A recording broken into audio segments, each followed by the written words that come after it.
So hello everybody, कैसे हैं आप सभी लोग। Welcome back to another video.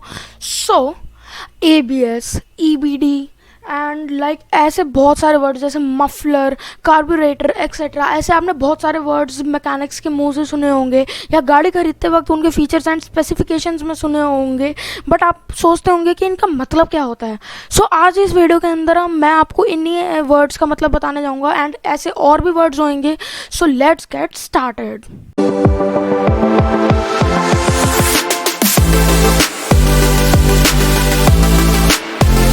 ये वीडियो जो है ये इस वीडियो का पार्ट 1 है एंड मैं ऐसा एक पार्ट 2 भी बनाऊंगा जिसके अंदर मैं ऐसे कुछ और वर्ड्स भी डालूंगा। So now we should come to our words. So हमारा पहला वर्ड जो वो है वेडिंग डेप्थ और फोल्डिंग डेप्थ। सो ये वेडिंग डेप्थ जो चीज़ होती है ये काफ़ी जगह यूज़ होती है अगर आप कहीं पर किसी गाड़ी की डिस्क्रिप्शन पढ़ेंगे। सो ये वेडिंग डेप्थ जो होती है बेसिकली जहाँ पर हमारी गाड़ी का एक क्रूशियल लेवल होता है, जहाँ पर हमारी गाड़ी के सारे सेंसिटिव पार्ट्स होते हैं like electronics area, air intake area and vulnerable areas और जो होते हैं वो एरिया से लेके नीचे ग्राउंड तक की जो बीच की हाइट होती है उसको हम वेडिंग डेप्थ कहते हैं। तो वेडिंग डेप्थ यहाँ इसलिए क्रूशियल होती है ताकि अगर हम जैसे अपनी गाड़ी को वाटर में ले जाते हैं, सो वाटर के अंदर जो हमें वेडिंग डेप्थ का अंदाज़ा अगर होगा तो हमें पता चल जाएगा कि हम कितने वाटर के अंदर अपनी गाड़ी को ड्राउन करवा सकते हैं ताकि हमारी गाड़ी ख़राब भी ना हो एंड हम इजीली वाटर को पास थ्रू भी कर जाएं। अब हमारा आता है नेक्स्ट वर्ड जो है आउटसाइड रियर व्यू मिरर, जिसको हम ORVMs भी कहते हैं कहीं शॉर्ट में। सो ये जो होते हैं ये बेसिकली हमारे power side rear view mirrors होते हैं जो साइडों में गाड़ियों के दोनों साइड पे लगे होते हैं। आपने देखा होगा ये हर गाड़ी के अंदर आते हैं। सो इसमें दो टाइप के आते हैं, एक नॉर्मल वाला जिसको आप नॉर्मली हैंड के थ्रू ओपन कर सकते हैं, इससे जो होता है वो आपको पीछे का दिखेगा एंड आपका पीछे का कोई ब्लाइंड स्पॉट क्रिएट नहीं होगा, ये इसका यूज़ होता है। सो जो नॉर्मल वाला होता है हम उसको हैंड के थ्रू खोलते हैं एंड इलेक्ट्रिक वाले ORVMs भी आते हैं अब गाड़ियों में, जिसके अंदर ड्राइवर जो है वो व्हीकल कैबिन में बैठे बैठे ही उनको सेट कर सकता है अपने हिसाब से बस just by scrolling a single button. अब हमारा आता है नेक्स्ट वर्ड जो है इलेक्ट्रॉनिक ब्रेक फोर्स डिस्ट्रीब्यूशन यानी EBD। So electronic brake force distribution जो है वो एक बहुत छोटे प्रिंसिपल पे वर्क करता है कि हर व्हील जो होता है व्हीकल का उसे same amount of braking force लगाने की ज़रूरत नहीं होती है।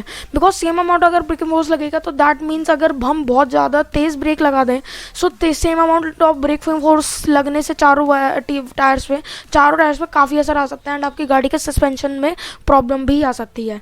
सो EBD यहाँ पर अपना काम दिखाता है कि वो चारों टायर्स के अंदर इक्वल अमाउंट की उसको डालता है बट काफ़ी मिनिमम कर देता है एंड कभी कभार अगर नीड हो तो वो चारों व्हील्स के अंदर बराबर ब्रेकिंग फोर्स नहीं डालता, कम भी कर देता है। सो जिससे आपका वेट जो होता है वो भी ठीक रहता है, बिल्कुल इक्वल रहता है एंड आपकी गाड़ी को भी कोई प्रॉब्लम नहीं होती है। सो बेसिक चीज़ इलेक्ट्रॉनिक ब्रेक फोर्स डिस्ट्रीब्यूशन में यही थी कि आपके व्हील्स एंड आपके सस्पेंशन को बचाने के लिए EBD बहुत अच्छा वर्क करता है, इसलिए ये गाड़ियों में प्रोवाइड किया जाता है।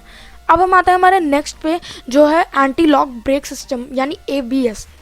ये वर्ड काफ़ी कॉमन है एंड बहुत लोगों ने इस वर्ड के बारे में सुना होगा बट उन्हें मतलब नहीं पता होगा। So anti lock brake system यानी ABS एक सिस्टम होता है, ये भी EBD की तरह ही होता है बट उससे थोड़ा और अच्छा एंड बेटर रहता है कि ये आपका एक ऐसा सिस्टम होता है गाड़ी में जो आपको प्रिवेंट करता है आपके ब्रेक्स को लॉक होने से। सो अगर आप बहुत ज़्यादा प्रेशर से ब्रेक लगा देंगे सो उससे क्या होता है कि गाड़ी के टायर्स, एक्सल्स एंड जो ब्रेक्स होती हैं ना वो बिल्कुल लॉक हो जाती हैं एंड देन गाड़ी के टायर्स जो होते हैं वो मूव करने बंद हो जाते हैं एंड एकदम ब्लॉक हो जाते हैं। इससे क्या प्रॉब्लम होती है कि गाड़ी सडनली स्किड कर जाती है जो बिल्कुल भी अच्छा नहीं है। अगर गाड़ी स्किड कर गई दैट मीन्स आपकी गाड़ी टर्न भी हो सकती है, पलट सकती है एकदम, या फिर एकदम टूट भी सकती है, तो जो बहुत डेंजरस होता है। सो इसलिए यहाँ ABS अपना वर्क करता है जिससे क्या फ़ायदा होता है कि अगर ये आपकी गाड़ी को स्किड करने से बचाएगा एंड आपकी गाड़ी के टायर्स को मूव करने से जब वो रुक जाते हैं उस चीज़ को नहीं होने देगा एंड ये लॉन्ग ट्रैवलिंग में और हाई स्पीड ट्रैवलिंग पे बहुत अच्छा होता है। सो इसलिए ABS फीचर प्रोवाइड किया जाता है गाड़ियों में एंड 90% गाड़ियों में ये चीज़ आती है। अब हम आते हैं हमारे नेक्स्ट फीचर पे जो है क्रूज कंट्रोल। सो क्रूज कंट्रोल एक बहुत ही अच्छा फीचर है, बहुत मॉडर्न फीचर है। इसके अंदर ये चीज़ होती है कि ये एक ऐसा सिस्टम आपकी गाड़ी में प्रोवाइड किया जाता है कि by click of single button अगर आप एक पर्टिकुलर स्पीड पे ही चल रहे हैं सो आपको विदाउट पुशिंग द एक्सेलरेटर आपकी ऑटोमेटिक गाड़ी उसी स्पीड पे चलेगी अगर आप क्रूज कंट्रोल ऑप्शन को यूज़ करते हैं। सो ये चीज़ हाईवेज़ के अंदर बहुत यूज़ होती है एंड हाईवेज़ के लिए काफ़ी अच्छी भी होती है क्योंकि अगर आपका हाईवे बहुत नॉर्मल स्पीड में चल रहा है एंड आप एक नॉर्मल स्पीड पर इसको सेट कर देते हैं तो ये ऑटोमेटिकली गाड़ी चलती रहेगी एक्सेलरेटर बिना प्रेस करे, अनलेस एंड अनटिल कि आपकी गाड़ी के सामने एक और गाड़ी सडनली आ जाए and you have to brake it. अब हम आते हैं हमारे नेक्स्ट वर्ड पे जो है ground clearance. So ground clearance जो होता है वो एक बहुत बेसिक चीज़ है बट बहुत ही इंपॉर्टेंट है। सो इस चीज़ को रिमेंबर बहुत अच्छे से रखिएगा क्योंकि गाड़ी लेते वक्त ये चीज़ काफ़ी काम आती है। सो ये जो होता है मिनिमम डिस्टेंस होता है, जो हमारी गाड़ी का सबसे लोएस्ट पार्ट होता है, जो लोअर फ्रेम होता है। यहाँ पर मैं आपको सेंसिटिव एरियाज़ के बारे में नहीं कह रहा हूँ, यहाँ पर जो लोअर फ्रेम होगा आयरन का, उससे लेके व्हीकल जो इस रोड पे चल रही है उस रोड तक के बीच का डिस्टेंस जो होएगा उसको हम ग्राउंड क्लियरेंस कहते हैं। So ground clearance waiting depth से सिर्फ एक ही पॉइंट में अलग होता है कि वेटिंग डेप्थ के अंदर मेजरमेंट वहाँ से शुरू होती है जहाँ पर सेंसिटिव एरिया स्टार्ट होते हैं, एंड ग्राउंड क्लियरेंस की मेजरमेंट वहाँ से शुरू होती है जहाँ पर सबसे मिनिमम पार्ट होता है गाड़ी का, जो मिनिमम व्हीकल फ्रेम होता है वहाँ से लेकर रोड तक का। सो ग्राउंड क्लियरेंस भी काफ़ी इंपॉर्टेंट होता है बिकॉज अगर आप रोड पर चल रहे हैं सो आपको पता होना चाहिए कि आपकी गाड़ी कितनी ऊपर है ग्राउंड से, बिकॉज ये बहुत इंपॉर्टेंट चीज़ होती है। अब हम आते हैं एक इंजन रिलेटेड पार्ट पे जो है मफलर और साइलेंसर। अब साइलेंसर बहुत लोगों ने सुना है, अब लोग साइलेंसर बोल तो देते हैं बट उन्हें पता नहीं होता कि साइलेंसर का मतलब क्या होता है। सो साइलेंसर एक ऐसा डिवाइस होता है जो आपके एग्जॉस्ट से प्रोड्यूस नॉइज़ जो होती है बहुत तेज़ होती है। सो उससे इंटरनल कंबशन की वजह से जो इंजन इस एग्जॉस्ट में उस आवाज़ को डालता है वो आवाज़ बहुत अनप्लेजेंट होती है, एंड उसको मफलर क्या करता है या साइलेंसर उसे क्या करता है, उसे साइलेंस कर देता है, तभी हम उसे साइलेंसर कहते हैं। मतलब बिल्कुल उसे ऑलमोस्ट डेड कर देता है एंड बहुत रिड्यूस कर देता है जिससे आपके कानों के अंदर प्रॉब्लम ना हो एंड गाड़ी चलते वक्त अनप्लेजेंट साउंड ना करे। अब हम आते हैं हम एक और वर्ड पे जो है सनरूफ। सनरूफ आप लोग सोच रहे होंगे काफ़ी लोगों को पता है बट आप लोग सोच रहे होंगे कि ये वर्ड क्यों डाला गया, ये तो काफ़ी कॉमन है। ये कॉमन नहीं है, लोग sunroof, moonroof and panoramic sunroof के बीच में काफ़ी कंफ्यूज हो जाते हैं। अब आप सोचेंगे तो मूनरूफ एंड पैनारोमिक सनरूफ में क्या डिफरेंस है। सो मैं आपको आगे की वीडियो में उन दोनों के मतलब भी बताऊँगा, सो आप पूरी वीडियो को आगे तक देखना। सो सनरूफ जो होता है एक ऐसा पैनल होता है, बेसिकली उसको जो रूफ के बीच में से काटा जाता है सो वो बिल्कुल ओपेक होता है, मतलब आप उसके आर पार तब तक नहीं देख सकते अगर आप उस सनरूफ को खोलें ना बटन के थ्रू, तब तक आप उसके आर पार नहीं देख पाएंगे एंड वो बिल्कुल ओपेक होता है। सो एंड ये चलता है एक मोटर के थ्रू जिसका बटन आपको गाड़ी के अंदर दिया जाता है, तो आप कैबिन के थ्रू उसको खोल सकते हैं कैबिन में दिए बटन से, एंड देन आप उसको खोलेंगे तो देन आपकी गाड़ी के अंदर सनशाइन या एयर दोनों आ सकती हैं, बट उससे पहले आपको उसके आर पार कुछ भी नहीं दिखेगा। दैट मीन्स वो मेटल का एंड परफेक्टली ओपेक होता है। अब हम आते हैं हमारे नेक्स्ट वर्ड पे जो है मून रूफ। सो मून रूफ जो होता है वो भी एक टाइप का सनरूफ ही होता है, बट मून रूफ जो होता है वो ऐसे ओपेक एक मेटल का नहीं बना होता, वो भी गाड़ी में कट किया जाता है, बट वहाँ पर उसकी जगह ओपेक पार्ट की जगह एक टिंटेड ग्लास लगाया जाता है जिसमें मोस्टली कलर टिंटेड ब्लैक ही होता है। एंड उससे क्या फ़ायदा होता है, वो मोस्टली वैसे जो होते हैं वो खोलने के लिए नहीं बने होते हैं एंड वो डायरेक्ट ऐसे ही होते हैं, बट कुछ कुछ खुलते भी हैं या थोड़े थोड़े टिल्ट ओपन हो जाते हैं, जिससे ये फ़ायदा होता है कि आपको गाड़ी के पूरा टाइम आपको खोलने की ज़रूरत नहीं है एंड बिना खोले ही आप उसके आर पार देख भी सकते हैं एंड सनशाइन भी आ सकती है, बस एयर नहीं आ सकती अगर आपका मून रूफ खुलता नहीं है तो। सो ये चीज़ जो होता है मोस्टली रेंज रोवर्स में दिखता है। रेंज रोवर्स के अगर आपको गाड़ियाँ देखेंगे सो उन सब में मून रूफ होते हैं जो खुलते नहीं हैं। सो मून रूफ खुलने के ना वजह से एक कुछ फ़ायदे भी है, कुछ डिसएडवांटेज भी है कि अगर आपको कहीं ऊपर निकलना है सनरूफ के थ्रू तो आप वो नहीं निकल पाएंगे, बट आप वैसे सब कुछ देख सकते हैं गाड़ी के पार छत में। सो अब हम आते हैं हमारे नेक्स्ट वर्ड पे जो है पैनारोमिक सनरूफ। सो पैनारोमिक सनरूफ भी सनरूफ जैसा ही होता है, बट वो काफ़ी बड़ा सनरूफ होता है, यानी वो majority of the roof cover कर लेता है। एंड ये जो होता है ये प्रॉपर पूरे ग्लास का होता है या फिर टिंटेड ग्लास का होता है। सो इसके अंदर क्या होता है, हाफ रूफ जो होता है वो खुलता है एंड हाफ नहीं खुलता for safety purposes. So half जब खुलता है तो काफ़ी बड़ा खुलता है एंड इससे ये फायदा है ये मून रूफ एंड सनरूफ दोनों का काम करता है साथ साथ। अब हम आते हैं हमारे नेक्स्ट वर्ड पे जो साइलेंसर से ही रिलेटेड है बट अलग है। सो इसको हम कहते हैं रेजोनेटर्स।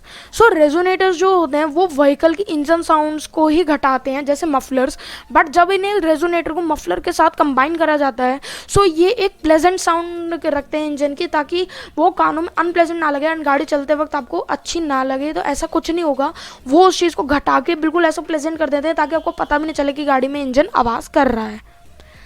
अब हम आते हैं हमारे नेक्स्ट वर्ड पे जो है down pipes. So down pipes एक ऐसे सेक्शंस होते हैं ट्यूबिंग के जो आपके एग्जॉस्ट साइड जो होती है, आपके टर्बो चार्जर अगर आपका इंजन है तो उसमें जो एग्जॉस्ट साइड होती है उससे लेके व्हीकल के एग्जॉस्ट सिस्टम में वो कनेक्ट करता है एंड एग्जॉस्ट गैस को धीरे धीरे इंजन से एग्जिट करवाता है ताकि आपका इंजन बहुत ज़्यादा हीट अप ना हो जाए।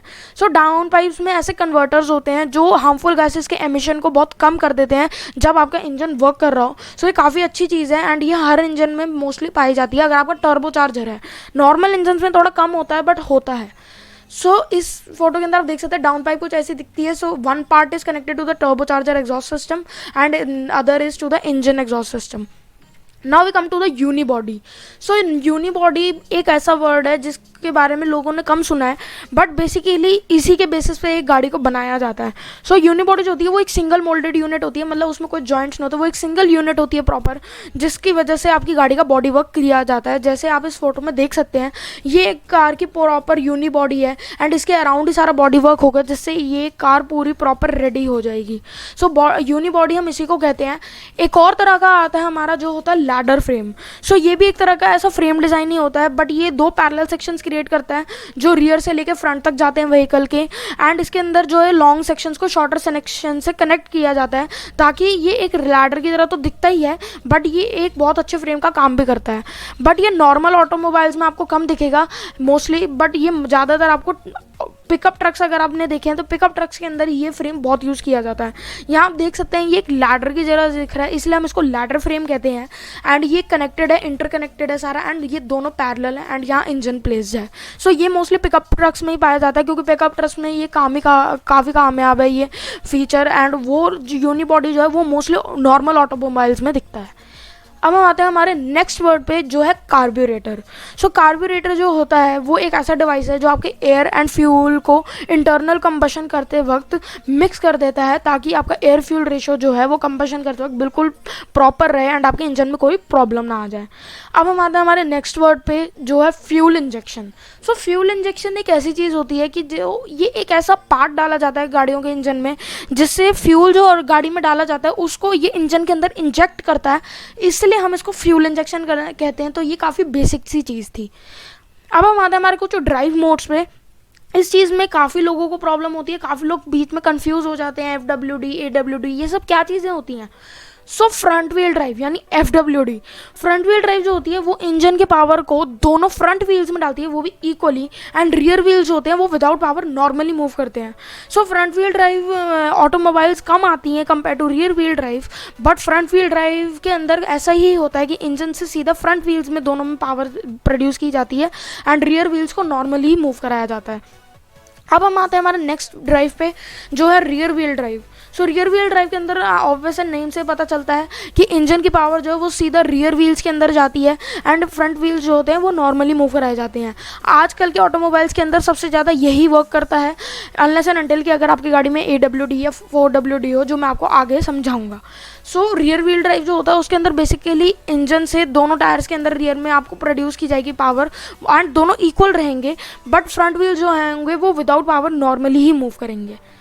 अब हम आते हैं हमारे नेक्स्ट वर्ड पे जो है 4 व्हील ड्राइव यानी 4WD। सो 4 व्हील ड्राइव एक ऐसा ड्राइव ट्रेन सिस्टम होता है, यानी एक परमानेंट सिस्टम ये नहीं है, ये एक ऐसा ड्राइव ट्रेन सिस्टम है जो सीधा चारों व्हील्स के अंदर इंजन के डायरेक्टली पावर पहुंचाता है एंड 4WD जो है वो basically off roading, hill climbing ऐसी जगहों पर यूज़ होता है जहाँ पर अगर आपकी गाड़ी फंस जाए तो आपकी गाड़ी में ट्रैक्शन पावर ज़्यादा चाहिए होती है। सो उस टाइम पर 4WD काफ़ी हेल्पफुल रहता है। सो 4WD अगर नॉर्मली देखा जाए तो बेसिकली वो जो 2 व्हील्स ट्रैक्शन प्रोड्यूस करते हैं उसका ट्वाइस हो जाता है क्योंकि वो 4 व्हील्स के थ्रू चलती है। एंड अगर आप कोई गाड़ी खरीदते हैं जिसके अंदर 4WD का ऑप्शन दिया जाता है सो उसके अंदर दोनों होते हैं 4x2 and 4x4। So 4x2 गाड़ी के अंदर 4x2 भी होता है, यानी कि 4 व्हील मतलब कि आप ऐसे भी चला सकते हैं कि इंजन सिर्फ दोनों टायर्स में प्रोड्यूस करे पावर एंड 4x4 के अंदर सीधा चारों टायर में हो जाती है। बट वो मोस्टली तब यूज़ होता है जब आप कहीं हिल क्लाइंब या ऑफ रोडिंग कर रहे हो या आपकी गाड़ी कहीं फंस गई हो, सो आपको ज़्यादा ट्रैक्शन पावर चाहिए होती है, सो तब ये यूज़ होता है। एंड ये काफ़ी फ्यूल खाता है, मतलब काफ़ी फ्यूल लगता है 4 व्हील ड्राइव को चलाने में। अगर आप अपनी गाड़ी को 4 व्हील ड्राइव पर चलाएंगे सो काफ़ी फ्यूल ये ले लेता है एंड इससे ज़्यादा फ़ायदा तभी मिलता है अगर आप ऑफ रोडिंग या माउंटेन क्लाइंबिंग कर रहे हो। अब हम आते हैं हमारे नेक्स्ट वर्ड पे जो हमारी इस वीडियो का लास्ट वर्ड होगा तो बाकी के वर्ड्स हम पार्ट 2 में करेंगे। सो ऑल व्हील ड्राइव यानी AWD। अब काफ़ी लोग all wheel drive and 4 wheel drive में कंफ्यूज हो जाते हैं कि भाई होते तो चारों व्हील्स में ही पावर जाती है ना, बट ऑल व्हील ड्राइव जो होता है वो आपके इंजन पावर को चारों व्हील्स में ले जाता है, बट ऑलवेज, मतलब कि अगर आप कोई गाड़ी को ऑल व्हील ड्राइव पे खरीदते हैं सो उसमें वो 4x2 एंड 4x4 दोनों के ऑप्शन नहीं मिलते हैं। एंड ऑल व्हील ड्राइव के अंदर आपकी प्रॉपर गाड़ी 4x4 पे ही चलती है एंड ऑलवेज चलती है। यहाँ पर आप देख सकते हैं इस गाड़ी के अंदर जो पावर होती है वो इंजन में प्रॉपर हर वक्त 4 व्हील्स में रहती है। दैट मीन्स कि प्रॉपर पावर उसी टाइम रहती है। एंड ये सबसे ज़्यादा सेफेस्ट मोड रहता है ड्राइविंग के लिए एंड काफ़ी एफिशिएंट मोड रहता है। ये फ्यूल इतना नहीं लेता क्योंकि गाड़ी को उस हिसाब से बनाया जाता है ताकि ये ज़्यादा फ्यूल कंज्यूम नहीं करे।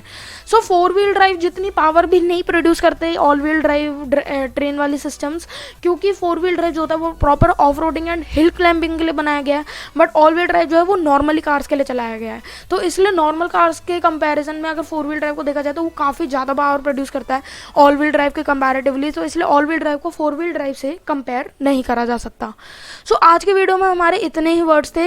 Hope you liked my video and if you liked it do like, share and subscribe to my channel so that I can make more videos for you like this and you know everything about cars and you know which is the best car for you to buy।